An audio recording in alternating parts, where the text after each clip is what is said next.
여러분, 러시아가 우크라이나를 침공한다. 그 날짜까지 명시가 됐습니다. 이렇게 미국의 정보당국의 첩보에 의하면요, 군사작전 개시일이 2월 16일이다. 이렇게 이야기하고 있습니다. 특히 말입니다, 조 바이든 미국 대통령이 유럽 정상들과 이야기를 나눌 때 아예 2월 16일이라는 말을 꺼냈다는 겁니다. 그만큼 지금 러시아의 우크라이나 침공은 굉장히 가까이 다가와 있다, 이런 얘기예요. 물론 여러분, 2월 16일 뭐 이렇게 정해놨다고 해서 이 전쟁이라는 것은 불시에 기습 공격을 하는 게 침공인데, 뭐 날짜가 이렇게 적시됐다고 해서 이게 사실이냐 이렇게 말하면 어느 누구도 사실이라고 답은 안 할 겁니다. 그렇지만 2월 16일이라는 날짜가 나왔다는 것은 그만큼 러시아 군의 동태, 그리고 푸틴 대통령의 어떤 이야기들, 이런 것들이 다 종합이 돼서 날짜까지 이렇게 적시해서 공개했다는 그런 사실이죠. 그만큼 말입니다, 이게 러시아와 미국의 대립이 굉장히 격화됐다는 의미입니다. 여러분, 사실 러시아가 우크라이나를 지금 동쪽에서, 남쪽에서, 그리고 북쪽에서 동시에 공격을 해버리면요, 뭐 오래 걸려도 이틀요? 48시간 내에 우크라이나 수도인 키예프가 함락이 될 거다, 뭐 이렇게까지 예상을 하고 있습니다. 군사력을 비교해 보면요, 굉장히 차이가 납니다. 러시아군과 우크라이나 군을 비교해 보면 정규군이 90만, 러시아는요, 우크라이나는 20만입니다. 예비군은 200만이고요. 우크라이나는 90만 정도 되고요. 전투기를 보면 형편없습니다. 러시아는 1511대가 있고요. 우크라이나는 98대예요. 공격 헬기도 러시아는 544대가 있지만 우크라이나는 34대가 있고요. 탱크에 대해서는 뭐 엄청나게 차이가 납니다. 12,240문이 있는데 지금 우크라이나는 2,596문이죠. 6대죠. 장갑차도 뭐 거의 한 3배 가까이 차이 납니다. 3122대가 러시아가 보유하고 있다면 우크라이나는 12,303대입니다. 야포는요, 7,571문이라면 우크라이나는 2,040문입니다. 그런데 여기에 빠진 게 많잖아요. 미사일 말입니다. 미사일. 이스칸데르 미사일이라든가, 러시아는 미사일이 굉장히 강한 나라거든요. 이 미사일까지 감안을 한다면 우크라이나가 초토화되는 데는 시간 문제다, 이렇게 이야기합니다. 시간 문제다.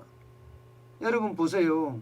이 삼면에서 벨라루스나 그 다음에 크림반도나 혹은 러시아 각 지역에서 동시에 미사일을 그냥 폭격한다면 이것은요, 버티지 못하고 무너질 가능성이 굉장히 큽니다. 미국은요, 일단 기본적으로는요, 또 한번 다시 한번 이게 그 어느 때보다 빠르게 미국은 자국민들이 좀 빨리 철수했으면 좋겠다, 이렇게 이야기하고 있습니다. 조 바이든 대통령이 직접 이야기한 것도 있지만 말입니다. 백악관의 국가안보보좌관이라고 이야기해야 되나요? 국가안보보좌관이 다시 한번 러시아에 대해서 경고를 하는 것과 동시에 말입니다. 자국민, 우크라이나에 있는 자국민에 대해서 48시간 내에 떠나라 이렇게 다시 한번 이야기를 했습니다. 그만큼 임박해졌다는 거예요. 게다가 미국에서 지금 이야기하는 것은 동계올림픽 기간 중에 러시아가 우크라이나를 침공하면 안 그래도 미국과 중국의 어떤 밀월시대가 미국과 중국이 아니라 러시아와 중국의 어떤 밀월시대가 지금 개막이 돼 있는 상태잖아요. 그런데 이것까지 깨질까 봐 최대한 베이징 올림픽을 피한다. 베이징 올림픽은 2월 20일까지입니다. 그러니까 최대한 피하면서 우크라이나의 어떤 지반이 녹지 않은, 쉽게 말하면 우크라이나는 럽지대가 많다고 하니까 녹지 않은 상태에서 지반이 녹지 않은 상태에서 공격을 해야 된다. 뭐 이렇게 보고 있는 거죠. 그래서 최적의 시간을 말입니다. 최적의 시간을 2월 16일로 특정했다고 이야기할 수가 있습니다. 저는 이런 것을 보면서 말입니다. 참 강대국의 논리에 의해서 이게 러시아가 우크라이나를 폭격하게 되면 우크라이나 국민들은 어떻게 될까요? 이유 없이 죽는 거예요. 이유 없이. 참 이런 걸 보면 강대국이 얼마나 잔인한지, 자국의 논리에 의해서 약육강식이 얼마나 심한지 저는 볼 수 있는 것 같아요. 우리가 6.25 전쟁이 일어나서 동족 간에 수많은 피를 흘렸잖아요. 그러면서 많은 민간인들이 죽었어요. 그런 것처럼 우크라이나에서도요. 뭐 적게는 몇십만에서 많게는 몇백만의 민간인이 죽을 거다. 이렇게까지 이야기할 정도니까 어쩌면 말입니다. 이 그래픽을 제가 여러분들에게 보면서 설명하는 저도 우월해지네요. 전쟁이 얼마 안 남았다는 그런 생각이 드니까요. 물론 말입니다. 전쟁이 안 난다는 사람들도 있습니다. 이게 전쟁이 나면 예상했던 것보다가 파장이 워낙 크기 때문에 자칫 잘못하면 조 바이든 대통령이 이야기했던 것처럼 미국과 러시아가 총질을 시작하자마자 그때부터는 세계대전으로 갈 수 있다. 뭐 이런 이야기까지 했을 정도니까 그 충격의 도는 굉장히 커지겠죠. 말이 세계대전이죠. 세계대전으로 갔을 때 전 세계는요. 그야말로 초토화됩니다. 그만큼 이 우크라이나를 두고 미국과 러시아의 분쟁, 러시아와 서방과의 분쟁이 굉장히 위기스럽다는 겁니다. 지금 영국이나 프랑스나 독일이나 모두 걱정 안 하는 사람이 없을 정도예요. 이게 부딪힘의 강도가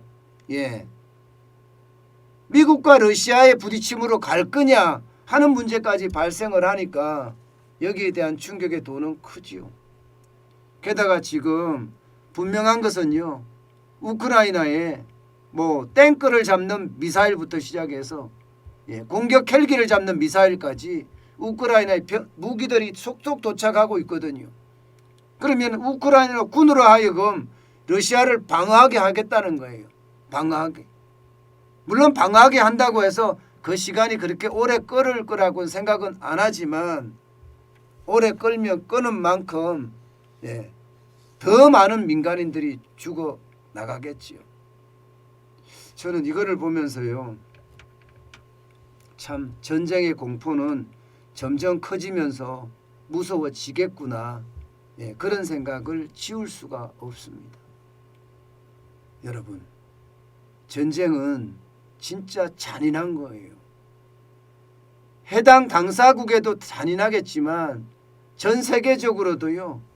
경제 위기를 몰고 올 수 있기 때문에 그 충격의 파고는 세계적인 현상으로 커질 거라고 예상이 됩니다. 전쟁이 안 났으면 최고라고 생각은 합니다.